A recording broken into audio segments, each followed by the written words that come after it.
Hello investors, welcome again to our channel. तो हम इस वीडियो में डिस्कस करने वाले हैं कि हमें अब मार्केट्स कैसे दिख रहे हैं। हालांकि हमने ये डेटा जो कलेक्ट किया था और कोलेट किया था वो हमने 5 सितंबर डे एंड पे किया है और वीडियो रिकॉर्डिंग 6 सितंबर को हो रहा है। तो sorry for the delay, but of course ये जो पर्सपेक्टिव हम शेयर कर रहे हैं that is not valid only for one day और so, right. So what is important is कि हम मार्केट्स को इस समय कैसे देख रहे हैं, हमारा रिस्क रिवॉर्ड कैसा है, एंड इस समय हमें किस तरह से आगे अपने पोर्टफोलियोज़ को कंस्ट्रक्ट करना चाहिए या मॉडिफाई करना चाहिए, राइट। सो उसके रिगार्डिंग हमने थोड़ा बहुत एक पीपीटी प्रिपेयर किया है जिसको हम यहाँ पे डिस्कस करने की कोशिश करेंगे। सो अभी अगर हम देखते हैं Nifty as of yesterday closing 5 सितंबर क्लोजिंग अगर हम देखते हैं 25,145 25,145 पे क्लोज हुआ है। लास्ट एक महीने में 1.73% चेंज हो चुका है एंड ग्रोथ हो चुका है, and last 1 year return is almost 29%, right. So but आप अगर ये जो नेक्स्ट दूसरा चार्ट है निफ्टी का, जहाँ पर आप ईपीएस वर्सेस निफ्टी देख रहे हैं, जहाँ पे ग्रीन लाइन है जो ईपीएस दिखा रहा है और जो पिंक लाइन है वो निफ्टी का वैल्यूएशन दिखा रहा है। तो अगर मैंने इसको एक पर्टिकुलर पॉइंट पे मार्क किया हुआ है जहाँ 15 मई 2024 निफ्टी का लेवल 22,200 था, वहाँ पर निफ्टी का ईपीएस 1049 के आसपास था और अभी सिर्फ निफ्टी का ईपीएस 1073 पहुँचा है। तो बहुत ज़्यादा ग्रोथ निफ्टी में हुई नहीं है, ईपीएस में हुई नहीं है, लेकिन निफ्टी के अंदर 3,000 पॉइंट के आसपास का ग्रोथ हमें दिख रहा है, राइट। तो एक ये फैक्टर है जो हमें रिस्क रिवॉर्ड को एनहेंस करके दिखा रहा है। तो जैसे मैं बात कर रहा हूँ कि कुछ अर्ली सिग्नल्स आ रहे हैं जहाँ पे हमें लग रहा है कि मार्केट में छोटा मोटा करेक्शन एक आ सकता है, उसका एक सिग्नल ये वाला है। द नेक्स्ट पॉइंट इज़ कि मनी फ्लो वर्सेस परफॉर्मेंस। तो अगर हम MSCI इंडिया के परफॉर्मेंस को देखते हैं तो लास्ट मंथ 0.9% एब्सोल्यूट रिटर्न आया है, लेकिन MSCI का जो इमर्जिंग मार्केट इंडेक्स है वो 1.4% के आसपास एब्सोल्यूट रिटर्न दिया है। तो हम अभी भी आधे % से अंडर परफॉर्म कर रहे हैं उस इंडेक्स को, राइट। ऑल्दो हमारा पास्ट परफॉर्मेंस इमर्जिंग मार्केट से ज़्यादा बेटर रहा है, लेकिन लास्ट मंथ में हमारी रैंक जो है 15th आई है आउट ऑफ 24। अगेन अगर हम 12 मंथ फॉरवर्ड पी भी देखते हैं इस इंडेक्स का, MSCI India index, right, and not emerging market index, MSCI India index का 24.3 टाइम्स का इस समय प्राइस अर्निंग रेशियो है, राइट। रिलेटिवली आप अगर करेंगे तो कहेंगे तो अगस्त में थोड़ा सा डिक्लाइन हुआ है, बट स्टिल बहुत ही हाई लेवल पे है, राइट। अभी भी हमारा जो वैल्यूएशन है 1.73 है इमर्जिंग मार्केट्स के हिसाब से, राइट। तो रिलेटिव वैल्यूएशन जो है वो हम वहाँ पर 70% ऑलमोस्ट एक्सपेंसिव है बाकी मार्केट्स से। Of course one of the main reasons कि इमर्जिंग मार्केट्स अंडर परफॉर्म कर रहा है वो उसका रीज़न है चाइना, जहाँ पे हैंगसेंग जो है अपने 2021 के पीक से ऑलमोस्ट 40% नीचे आ चुका है, राइट। बट हमारी अगर हम बुक वैल्यू देखते हैं तो हम बुक वैल्यू टाइम्स में भी सबसे ज़्यादा हाईएस्ट हैं इस समय इमर्जिंग मार्केट्स में, 4.34 टाइम्स। तो नो डाउट FIIs को इस समय हमारे वैल्यूएशंस पे ट्रस्ट नहीं है, फेथ नहीं है, उनको एक्सपेंसिव लग रहे हैं। That is mainly because of the reason कि वो MSCI इंडेक्स को ज़्यादा फॉलो करते हैं। अगर हम बाइंग देखते हैं, इंस्टीट्यूशनल बाइंग जो इस साल में हुई है उसमें भी आप अगर देखेंगे तो अगस्त में 7 बिलियन की बाइंग हुई है और सिंस जनवरी 42 बिलियन की बाइंग हुई है। लेकिन इसके अंदर मैक्सिमम बाइंग जो है ना 42 बिलियन में से इक्विटी बाइंग जो है मेजरली वो डोमेस्टिक MFs में ही करी है। म्यूचुअल फंड्स ने ही लगभग $30 बिलियन का इन्फ्लो किया है, 2,48,000 lakh crore, right, 2.48 lakh crore actually, sorry, 2.48 lakh crore का जो बाइंग है which is equivalent to $30 billion. ये सिर्फ डोमेस्टिक म्यूचुअल फंड ने ही इक्विटी खरीदा है, राइट। और अगर आप FIIs का देखेंगे नेट इक्विटी, उन्होंने सिर्फ 5.2 बिलियन खरीदा है, राइट। तो हमें अभी जो रिसेंट डेटा आ रहा है जहाँ पे हम देख रहे हैं कि जून में, जुलाई में, अगस्त में अगर आप देखेंगे तो उन्होंने बाइंग करी है net, no doubt about it, but उससे पहले मई तक वो बेच रहे थे, राइट। तो इसलिए जो नेट फिगर है वो काफ़ी नीचे है। MFs ने अगस्त 24 में भी FII से बहुत ज़्यादा बाइंग करी है। FIIs का अगस्त के अंदर बाइंग है 0.9 बिलियन इक्विटीज़ में, वेयर एज MF ने बाई किया है 3.8 बिलियन, राइट। एक जो कंफर्टिंग फैक्टर इंडिया के लिए है in terms of the global scenario is that कि इंडिया में जो FDI आया है अप्रैल से जून के क्वार्टर में वो 22.4 बिलियन डॉलर्स आया है, which is up 26% year on year basis. This is the fastest in 5 quarters, पिछले 5 क्वार्टर्स का अगर हम डेटा देखते हैं तो ये सबसे ज़्यादा ग्रोथ है, राइट। प्लस इसी वजह से क्या हो रहा है कि हमारे ओवरऑल फॉरेक्स रिजर्व जो हैं 674.66 बिलियन डॉलर पे पहुंच गए as of 31 August. I think हमने पीक जो देखा है अबाउट 695 या 697 बिलियन डॉलर्स के आसपास का देखा है। उसके आसपास ही हम हैं, हमारे फॉरेक्स रिजर्व उसके आसपास ही हैं। गोल्ड रिजर्व भी हमारे 61 बिलियन डॉलर पे हैं, राइट।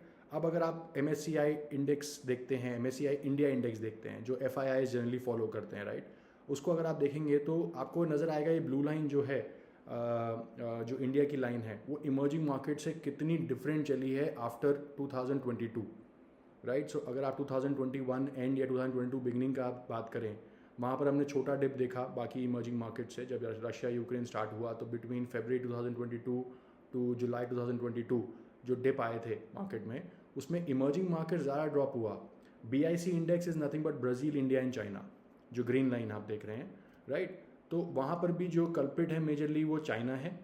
ब्राज़ील का भी इंडेक्स अगर हम देखेंगे तो प्री कोविड लेवल से, जो बोवेस्पा है ब्राज़ील का इंडेक्स, वो भी प्री कोविड लेवल से आज सिर्फ 14-15% ही ऊपर है, राइट। सो हम 2020 जनवरी की पीक की बात कर रहे हैं, तो वो 2020 जनवरी पीक से इंडिया इंडेक्स जो है वो डबल से भी ज़्यादा हो चुका है, राइट। तो हमने वहाँ पर पीक 12,400 का देखा निफ्टी पे, आज हम 25,100 समथिंग पे हैं, तो हम डबल से भी ज़्यादा हो चुके हैं।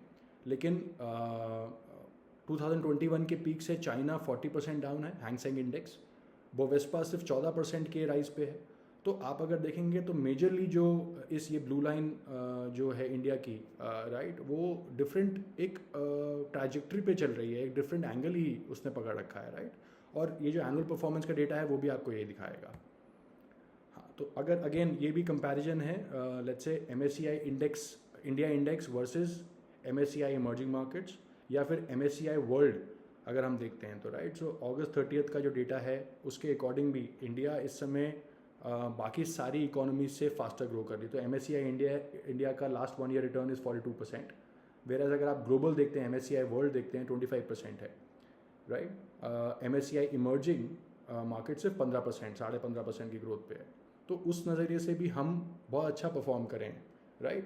तो एक पॉइंट के बाद में टाइम करेक्शन या प्राइस करेक्शन ऐसी परफॉर्मेंस के बाद बहुत ही लाजमी हो जाता है, बहुत ही नेचुरल हो जाता है, इसमें कोई दो राय नहीं होती है। सो दूसरे इंपॉर्टेंट फैक्टर्स जो हम अब देख रहे हैं वो है नंबर 1 INR का डेप्रिसिएशन, यानी कि INR कितना ज़्यादा डिवैल्यू हो रहा है USD के मुकाबले। तो अगर आप ये ग्राफ देखेंगे जो आपके राइट साइड पे दिख रहा है, एक ब्लू लाइन जो मैंने ड्रॉ करी है, वहाँ पे आप देखेंगे मई 2021 में लगभग 72 रुपये 35 पैसे के आसपास डॉलर वर्सेस INR था, 72.3536, और एक साल 3-4 महीने में ही वो एकदम से रैली करके 82.82 के आसपास पहुंच गया, राइट। तो अक्टूबर 2022 का अगर आप देखेंगे, वो जो मैंने पर्पल लाइन ऊपर बनाई हुई है उसमें अक्टूबर 2022 में आप देखेंगे ये 1.5 साल भी नहीं हुआ और इसके अंदर एकदम से रैली आया था, राइट। इंडियन रुपी बहुत ज़्यादा डिप्रिशिएट हुआ था। एक कारण जो हमने देखा हमारा करेक्शन का सितंबर 2021 वो ये भी था कि डॉलर इंडेक्स सितंबर 2021 के बाद बहुत तेज़ी से बढ़ना शुरू हो गया था, राइट। अब उसके बाद अक्टूबर 2022 से क्या हुआ है, आप देखिए कि लगभग सिर्फ 1 रुपये 10-15 पैसे का ही इजाफा हुआ है डॉलर वर्सेस रुपी में। तो हमने सिर्फ लास्ट, अभी हम इस साल की बात करें, लास्ट 9 महीने में 8 महीने में हमने सिर्फ 0.8% का डिप्रिसिएशन देखा है, जो कि एनुअली माना जाता है कि 4-4.25% के आसपास एनुअली डिप्रिशिएट करता है, राइट।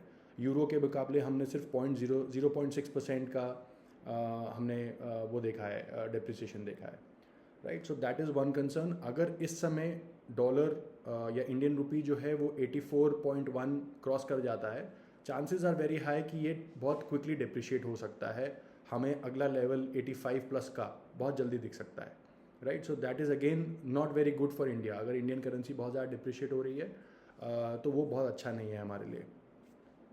सेकंड है ग्लोबल ग्रोथ। ग्लोबल ग्रोथ के फोरकास्ट ऑलरेडी IMF से, वर्ल्ड बैंक से बहुत ही ब्लीक नंबर्स आए हैं, एक्सेप्ट इंडिया, बाकी सबके बहुत नंबर्स ब्लीक आए हैं। आई थिंक 3 से 3.2% का ग्लोबल ग्रोथ का डेटा मेजरली आया है। चाइना ऑलरेडी स्लो चल रहा है। US में एक्सपेक्टेशंस हैं या तो सॉफ्ट लैंडिंग होगा या बिकॉज फेड ने ऑलरेडी बोल दिया कि हम इंटरेस्ट रेट्स को घटाना पड़ेगा। तो चांसेस हैं रिसेशन भी आ सकता है यूएस में। ऑल्दो हमारी प्रोबेबिलिटी ये कहती है कि रिसेशन तो नहीं आएगा, बिकॉज यूएस फेड के पास इंटरेस्ट रेट घटाने के अलावा भी बहुत सारे विकल्प, बहुत सारे ऑप्शंस हैं। तो they may look at some bit of quantitative easing, but definitely उससे क्या होगा कि डॉलर थोड़ा सा डेप्रिशिएट भी हो सकता है। तो बहुत ही फाइन बैलेंस यूएस फेड को इस समय देखना पड़ेगा, कहाँ किस तरह से इकोनॉमी को ग्रो करना है और किस तरह से इन्फ्लेशन को भी कंट्रोल रखना है, डॉलर का डेप्रिसिएशन भी कंट्रोल करना है, एंड एक ओवरऑल ग्लोबल वर्ल्ड ऑर्डर के अंदर अपनी एक सुप्रीमेसी जो वो बनाने की कोशिश करते हैं हमेशा, वो भी बना के रखना है। तो it's a very thin line, it's a very fine balance जिसको इस समय उनको बना के चलना है। सो वेरी डिफ़िकल्ट टू से कि क्या मेजर्स होंगे, बट मेरा एक्सपेक्टेशन ये है कि एक सॉफ्ट लैंडिंग हो सकती है ज़रूरी, बट एक डीप रिसेशन हम नहीं एक्सपेक्ट कर रहे हैं इस समय, globally and in US. So interest rates की हमने बात कर ली। एक तरफ फेड कह रहा है कि हम इंटरेस्ट रेट्स घटाना शुरू करेंगे सितंबर से, दूसरी तरफ जापान जो है वो इंटरेस्ट रेट बढ़ा रहा है, राइट। तो येन कैरी ट्रेड्स जो हैं वो अनवाइंड हो रहे हैं, तो उसके वजह से भी हमने अभी लास्ट 1.5 महीने पहले थोड़ा सा करेक्शन देखा था। 2-3 दिन का एक इम्पैक्ट आया था जहाँ पे हमने देखा कि एकदम से मार्केट जो है वो नेगेटिव टर्न ले रही थी। तो ये जो फिनोमिना है वापस रिपीट हो सकता है। ये हम एक्चुअली रिस्क से बात कर रहे हैं कि क्या क्या रिस्क हमारी मार्केट्स में इस समय प्रिवेल कर रहे हैं, particularly from global angle, right. अब अगला जो एंगल है वो है जियो पॉलिटिकल इक्वेशन। सो अब यूएस प्रेसिडेंशियल इलेक्शंस नवंबर में हो रहे हैं, new president will assume office in January 2025। वो कौन आएगा इस समय बहुत क्लोज टक्कर है, हमें पता नहीं है, डेमोक्रेट्स हैं रिपब्लिकन्स हैं। यूके में न्यू रिजीम ऑलरेडी आ गई है, sir care Starmer has already assumed office from जुलाई, नया गवर्नमेंट फॉर्म हो चुका है, नई डिप्लोमेसीज फॉर्म हो रही है, नए रिलेशनशिप्स फॉर्म हो रहे हैं। रशिया यूक्रेन में हम देख रहे हैं कि जो रिफ्ट है वो बढ़ गया है काफ़ी, राइट। एंड अब उनके सेंट्रल लोकेशंस के अंदर भी रशिया ने यूक्रेन के सेंट्रल लोकेशंस पे भी अटैक करना शुरू कर दिया है।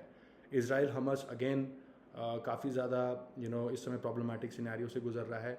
चाइना का प्रॉब्लम ताइवान के साथ और फिलीपींस के साथ जो दोनों प्रॉब्लम्स हैं वो दोनों एलिवेट हो गए हैं, और अभी रिसेंट हमने बांग्लादेश का अनरेस्ट देखा ही है, राइट, जो हो रहा है। तो ये सब जो फैक्टर्स हैं ये इंडिया के लिए बहुत ज़्यादा फेवरेबल नहीं है, right. And that again gives us some bit of comfort, caution, कि हमें इस समय थोड़ा सा ध्यान से चलना चाहिए। इस समय मार्केट्स के अंदर जो अनप्रेसिडेंटेड या अनअकाउंटेड रिस्क हैं वो काफ़ी सारे बढ़ते जा रहे हैं एक करके। तो कहीं से भी एक छोटा मोटा भी कोई एक बड़ी नई न्यूज़ आती है तो मार्केट इस समय बहुत इजीली करेक्ट होने के लिए कायम है। तो अब हम बात करते हैं कि हमारे पॉइंट ऑफ व्यू से अगर हम इन्वेस्टेड हैं तो हमारे पॉइंट ऑफ व्यू से इस सब का मीनिंग क्या है, राइट। तो हम ये कहते हैं कि हमारे हिसाब से 4 तरह के कैपिटल्स होते हैं जो जनरली इक्विटी मार्केट्स में लगते हैं। One is moderate risk capital, जहाँ पे आपको लो यील्ड चलती है generally in line with index. दूसरा होता है मॉडरेटली एग्रेसिव कैपिटल, जहाँ पे आपको मीडियम यील्ड चाहिए। तीसरा होता है एग्रेसिव रिस्क कैपिटल, जहाँ पे आपको हाई यील्ड एक्सपेक्टेशन होती है बट आप चाहते हो कि 4 से 6% का अल्फा जनरेट हो जाए इंडेक्स के ऊपर। टिपिकली लोग उसके अंदर mid and small cap indexes के फंड्स और mid and small cap oriented stocks भी उठाते हैं, राइट, पीएमएस भी उठाते हैं। और चौथा होता है सुपर एग्रेसिव रिस्क कैपिटल, जहाँ पे आपको मल्टी बैगर्स की रिक्वायरमेंट होती है। टिपिकली ये बहुत ही जो साझे हुए इन्वेस्टर्स हैं, पुराने इन्वेस्टर्स हैं, हाईली मेच्योर इन्वेस्टर्स हैं, वो इस पर्टिकुलर कैटेगरी के अंदर इन्वेस्ट करते हैं। बहुत सारे HNIs हैं हम जिनको डील करते हैं, जिन पे ये वाला रिस्क कैपिटल जो है ये अवेलेबल रहता है, राइट। तो ये 4 तरह का कैपिटल है। इसके अंदर अब क्या एक्शंस हैं हमें पहले 2 कैटेगरीज में लगता है कि जहाँ पे आपका मॉडरेट रिस्क है और या फिर आप मॉडरेटली एग्रेसिव है, वहाँ पर रिस्क रिवॉर्ड रेशियोज जो हैं वो फेवरेबल नहीं है बिल्कुल भी। तो एडिशनल एलोकेशन अगर आप इन 2 कैटेगरीज में लाई करते हैं, जहाँ पर आपको बहुत ज़्यादा हाई यील्ड नहीं चाहिए, आपको इंडेक्स के आसपास के रिटर्न चाहिए, या फिर आपको लेट्स से इंडेक्स से 1-2% का अल्फा चाहिए, तो आप मॉडरेटली एग्रेसिव हैं। इन 2 कैपिटल्स को अगर आप इन 2 कैपिटल्स में लाई करते हैं तो इनको आपको एडिशनल इस समय नहीं लगाना चाहिए। आपके जो एग्जिस्टिंग इन्वेस्टमेंट्स हैं उसको प्लीज़ कंटिन्यू कीजिए, होल्ड कीजिए, कोई प्रॉब्लम नहीं है उसके अंदर। हमारा long term bullish view on India intact है। छोटे मोटे डिप्स और ब्लिप्स आते रहेंगे, उनका हम एडवांटेज उठाने का आपको तरीका बताते रहेंगे कैसे आपको उनका एडवांटेज उठाना है, राइट। अब जो बाकी दो हैं, एग्रेसिव रिस्क कैपिटल और सुपर एग्रेसिव रिस्क कैपिटल, उसके लिए हम ये सजेस्ट करते हैं कि आपको अपनी एक्सपेक्टेशंस थोड़ी टेपर डाउन करनी पड़ेगी। देखिए रिस्क रिवॉर्ड तो यहाँ पर भी फेवरेबल नहीं है। अगर आप सुपर एग्रेसिव में भी जाते हैं कि ऑलमोस्ट कोई ऐसी कंपनी अनटैप नहीं रहेगी जहाँ पर आपको लगे कि हम सुपरलेटिव रिटर्न्स बना सकें, मल्टी बैगर रिटर्न बना सकें, राइट। तो अपना एक्सपेक्टेशंस आपको बहुत ड्रॉप करना पड़ेगा यहाँ से। अगर आप करना चाहते हैं इसमें आप कर सकते हैं, अगर आप हाईली रिस्की कैपिटल को इसमें डिप्लॉय कर सकते हैं, बट एक्सपेक्टेशंस प्लीज़ कम कर लीजिए, is what I will suggest. यहाँ से अगर आप एक सुपर रिस्की अग्रेसिव कैपिटल के अंदर एक्सपेक्ट करते थे कि 2 गुना 3 गुना हो जाएगा पैसा, तो मान के चलिए वो 2 गुना 3 गुना जो 4 साल में होना था वो अब 8 या 9 साल भी लग सकते हैं, राइट। सो और ये साइकिल्स हमने पहले देखे हैं, this is not the first time.